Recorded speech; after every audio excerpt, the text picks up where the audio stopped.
There's no present for poor people like you. Just go back home." We couldn't understand the words coming out of my sister-in-law, Caitlin's, mouth. Caitlin has been voicing her complaints up until now.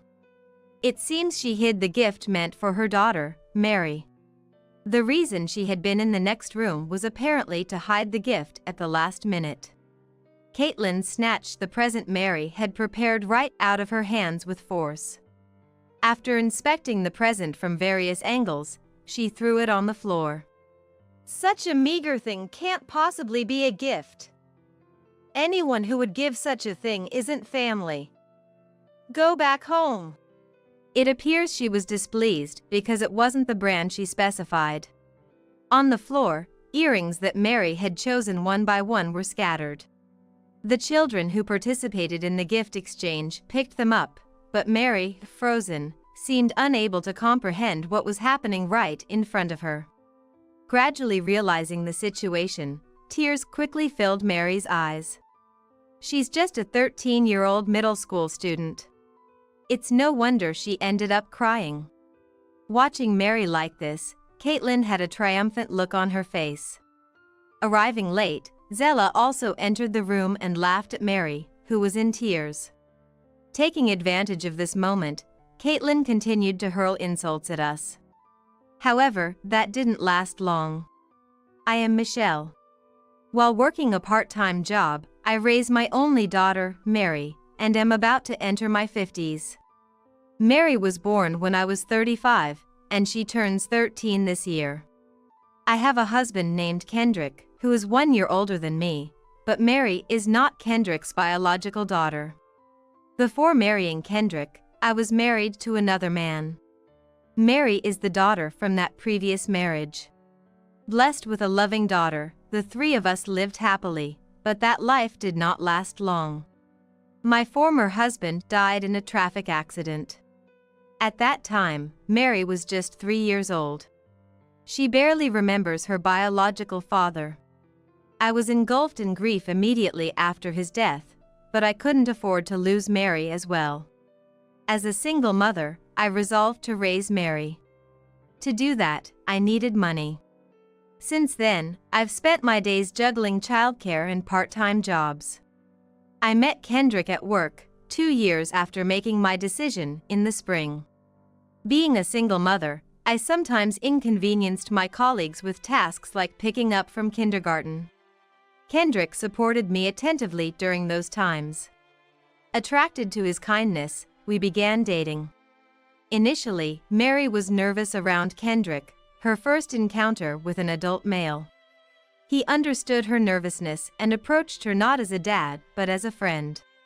Mary must have felt Kendrick's kindness. Gradually, Mary warmed up to him. I remember vividly how delighted she looked when she started calling Kendrick Dad. While dating, Kendrick revealed to me that he was infertile. I consider Mary my real daughter. Even though Michelle and I can't have children together, I still want to live with Michelle and Mary. For Kendrick, the inability to have children must have been a significant insecurity. However, the fact that he showered Mary with love was unchanged. When Mary fell ill, he rushed to take care of her. For me, Kendrick's infertility was never a reason to part ways. Seeing him treat Mary as his own daughter, I had no choice but to stay with him. He was not only indulgent but also strict when necessary. It was clear he genuinely cared for Mary. We had a serious talk and decided to cherish the happiness we had right in front of us. After opening up, Kendrick became even more caring towards Mary and me. We started living together, and when Mary was 8, we got married. Kendrick's father, John, warmly welcomed our marriage. John adores Mary as if she were his blood-related granddaughter. Mary has also grown fond of John, and we have managed to build a good relationship with him. However, Kendrick's mother, Zella, saw me as a woman who seduced her son for money. Whenever we visited Kendrick's parents, she blamed me for everything. Whether it was missing dishes or a speck of dust, it was always my fault. The list goes on. And it wasn't just Zella who berated me. Kendrick has an older sister named Caitlin, who is 2 years older than him. Caitlin is married and a working mother of 3 daughters, ranging from high school to middle school age. The nieces are all calm in nature, much like their uncle Alex. Since she lived about a 10-minute walk from her in-laws, she often brought the kids over to play. We only go back for summer vacations or Christmas vacations since it takes us about 3 hours by car using the highway. So, we do see Caitlin and her family from time to time. Caitlin is the type who isn't satisfied unless she's number one. She harasses me along with Zella, and she always has to show off her latest designer bag. We're not that well off, so this is the best we can do. My family lives in Chicago, and we're currently in Washington, which is quite a distance away. We don't communicate often, so financial support is not something we can count on. I work a part-time job too, but I don't have the luxury to afford branded goods. Knowing this, she still flaunts it. Caitlin works a part-time job as well, but I guess Alex makes a good income. You can't use off-the-rack clothes and bags. You need to have proper branded ones. Today's outfit cost me about $10,000 in total. Caitlin's children were wearing off-the-rack clothes, so it seems she's satisfied as long as she can dress herself up. I'd rather spend money on making Mary happier than on myself. Our ways of thinking are quite different. I've been getting sick of Zella and Caitlin. It seems Mary doesn't have a very good impression of Zella and Caitlin either. I'm watching videos in my room, and she hides whenever she sees them. I feel sorry for involving Mary in adult conflicts, even though she's still a child. Both of them always have something to say, don't they? I'm sorry. It's always been like this since the past. Remember, Dad and I are always on Michelle's side. Especially John, it seems he has never thought much of Caitlin's bragging since the past. Whenever something happens, John steps in to mediate.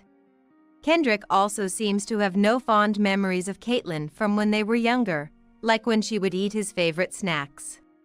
Both have grown up, and since Kendrick moved out, he hasn't visited home much. So, there hasn't been much interaction until recently. After marrying me, he would only show up to meet his grandchildren. I hardly ever see him talking with Caitlin. However, Mary and Caitlin's children get along well. It would be a shame to separate the children because of adult circumstances. With the cooperation of Kendrick and John, Caitlin and I have maintained a reasonable distance. Fortunately, she hasn't come to our house so far. If I just endure it a few times a year when we meet, everything will be fine. Once Mary grows up, we'll probably see each other less. Just a little more patience. I'm okay. I reassure Kendrick and myself with these words. One day, when the town began to light up with Christmas decorations, we received a message about a Christmas party at the in-laws. John, being considerate, invited Mary. It seems Caitlin is the organizer, but John is also helping out. Naturally, Mary wants to go. Mary is only 13 years old. Sending her alone on a 3-hour one-way trip to her grandparents, when she's not even used to taking the school bus, is too risky. On the day of the party, it's Christmas vacation, and both Kendrick and I are off work. We decided to take Mary to the in-laws for the party. Christmas parties usually mean exchanging gifts. We can't afford anything too expensive, but we decided to prepare a gift. Upon hearing this, Caitlin went ahead and specified the gift herself. A gift list was sent along with the invitation. Looking through it, there were items like luxury brand necklaces and cosmetics, things you wouldn't think children would use. Each and every item was over $500. What does she think children's gift exchanges are? I've never seen Caitlin's children wearing branded items. So, this list is probably not what the children want, but what she wants for herself. We ignored the instructions and let Mary choose the gift herself. Mary couldn't decide in one shopping trip, so we went multiple times to buy the present. Each time, the options increased, and I watched Mary happily making her choices. Eventually, she settled on earrings and an eraser, totaling $30 for the gift. Mary was counting down the days to the Christmas party. It's a special occasion, after all. To avoid any disputes, we decided to be as careful as possible. Then the day arrived. Caitlin's children had stayed over the night before to decorate. The luxurious Christmas cake and roast turkey were apparently handmade by John, who used to be a chef. They wanted the children to enjoy themselves, so the adults tried not to gather too much in the room. The in-laws' house has a dining room next to the living room, with a small room at the back that used to be Kendrick's childhood room. While the Christmas party was happening in the living room, the adults were swapping drinks in the dining room. Alex couldn't attend because he was busy with work. You could hear the lively voices from the living room in the dining area. The adults were making small talk, sounding cheerful. Caitlin probably didn't want to see me. She was in the room when there were luxurious meals, but now she's nowhere to be found. I didn't want to confront her either, so it worked out. As the party was winding down, it was time for the gift exchange. "I want you to take my present," Mary said, holding out the gifts to her cousins with both hands. They seemed happy to accept the presents. It was Caitlin who had made the list of gifts, not her daughters. It's a gift meant for children. Letting the actual children choose was the right decision. The exchange was done in an old-fashioned way, with music playing, and whoever had the item when the music stopped would keep it. Caitlin's children were puzzled because there weren't enough presents, even though they had prepared one each. I was roped into searching for the missing present. Half-eaten snacks and toys used for playing were scattered on the floor. It must have gotten lost somewhere. However, searching the room, one gift was still missing. Could it have been accidentally thrown away? Just then, Caitlin, who had been out of sight, walked into the living room. Seeing Mary, Caitlin suddenly started yelling, "There's no present for a poor person. Just go home."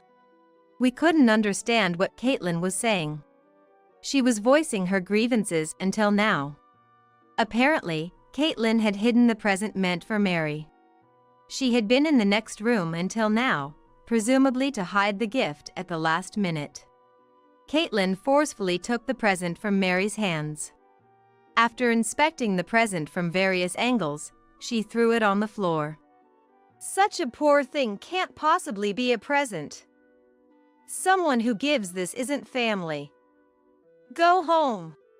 She must have been upset it wasn't the branded item she had specified. Earrings selected by Mary were scattered on the floor. The children were picking them up, but Mary, seemingly unable to comprehend what had happened, froze. Tears began to form in Mary's eyes as she slowly grasped the situation. She's only a 13-year-old middle schooler. It's understandable she would start to cry. Seeing this, Caitlin had a look of triumph. Zella entered the room late and laughed at Mary, who was in tears. Taking advantage of the situation, Caitlin continued to berate us. But it didn't last long. "You're the one who should leave, Caitlin." John rushed in from the dining room next door. While wiping Mary's tears, he started yelling at Caitlin. John is usually mild-mannered, and I've never seen him angry or irritated. But now, he was shouting with a look that could scare the devil himself. Not just Caitlin, but Zella, who had been mocking along with her, was silenced. "Dad, did you hear everything?" I was the only one looking for the present with the children. John is not good with alcohol, so they must have thought he wasn't watching. John and Kendrick had seen everything. In fact, only Zella and Caitlin were drinking alcohol. John and Kendrick were drinking non-alcoholic beer. While I was scrambling to find the present, Kendrick had been telling John that Caitlin had demanded brand name items. Even John thought that was unacceptable and had been waiting for the right moment. But that wasn't all. Caitlin's children started to comfort Mary. "What are you doing? Poverty is contagious."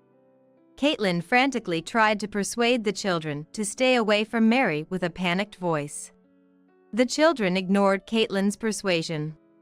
In a panic, Zella also tried to call the children back.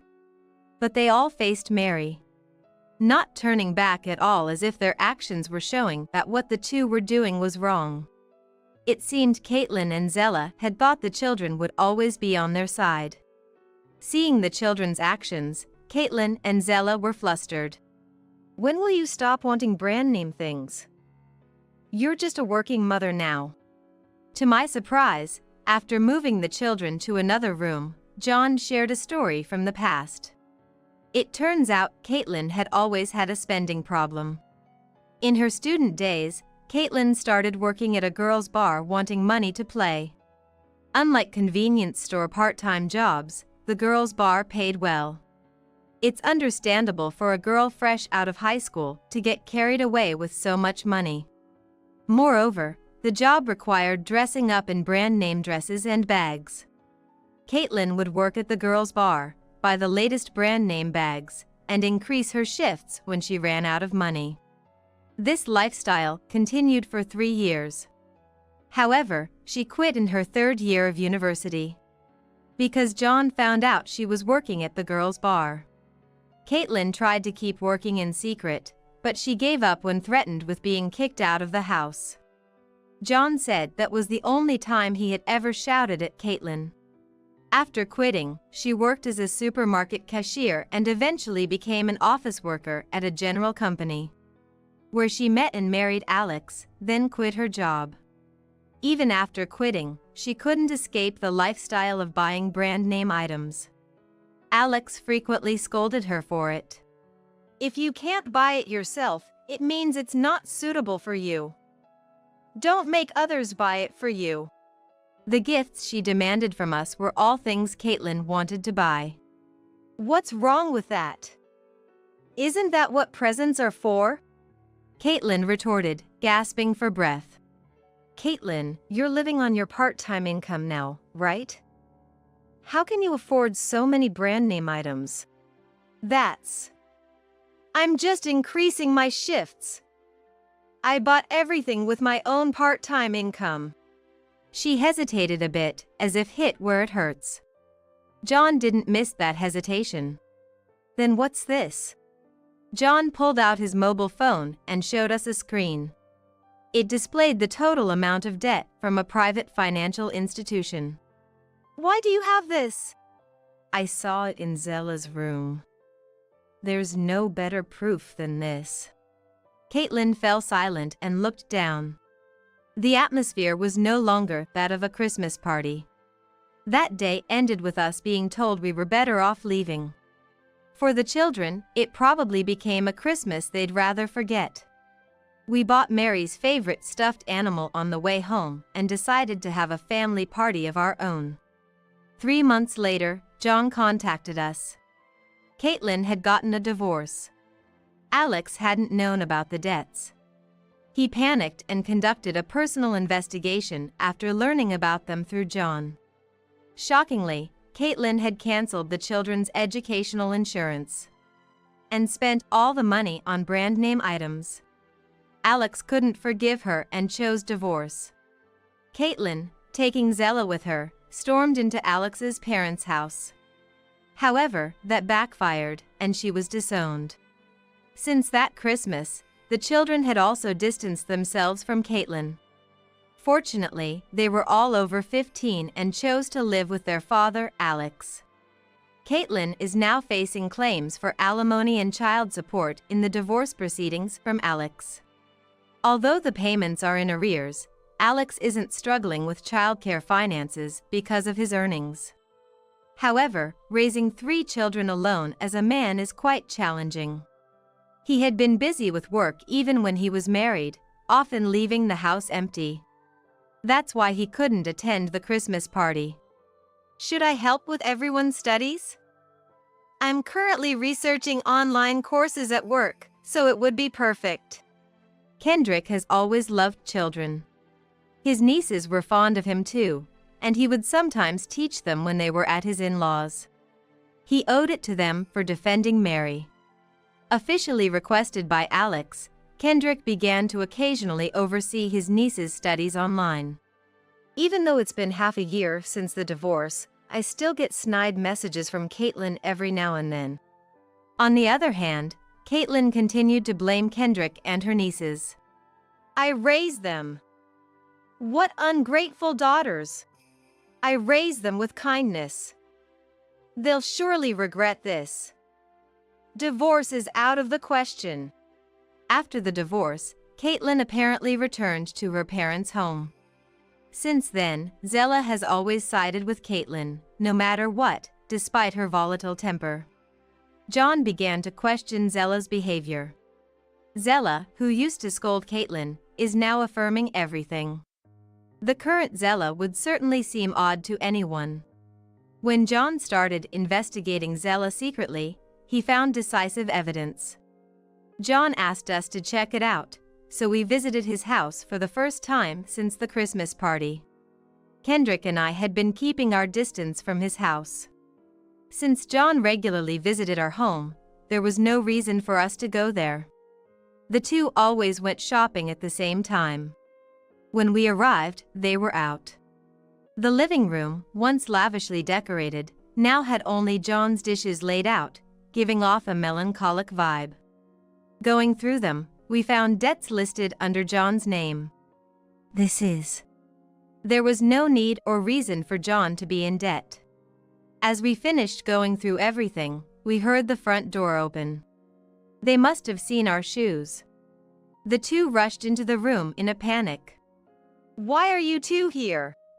Breathing heavily, Caitlin confronted Kendrick. Caitlin, what is this? I don't remember taking out any loans. John calmly separated Caitlin from Kendrick and presented her with the papers. It was the debt details borrowed under John's name because Caitlin could no longer borrow under her own. And isn't this under Zella's name? Not only Caitlin, but Zella had also been borrowing money. It appears Zella had been spending the savings meant for their old age on luxuries with Caitlin. John was a saver, almost considering saving as a hobby. He had accumulated about $600,000 for a peaceful retirement from his savings during his working years. But the two had spent it all in 3 years. Not enough, they repeatedly took out loans, inflating their debt to $730,000. We had no choice. The stress of not paying child support was piling up. Exactly. It's all the fault of the person who divorced us.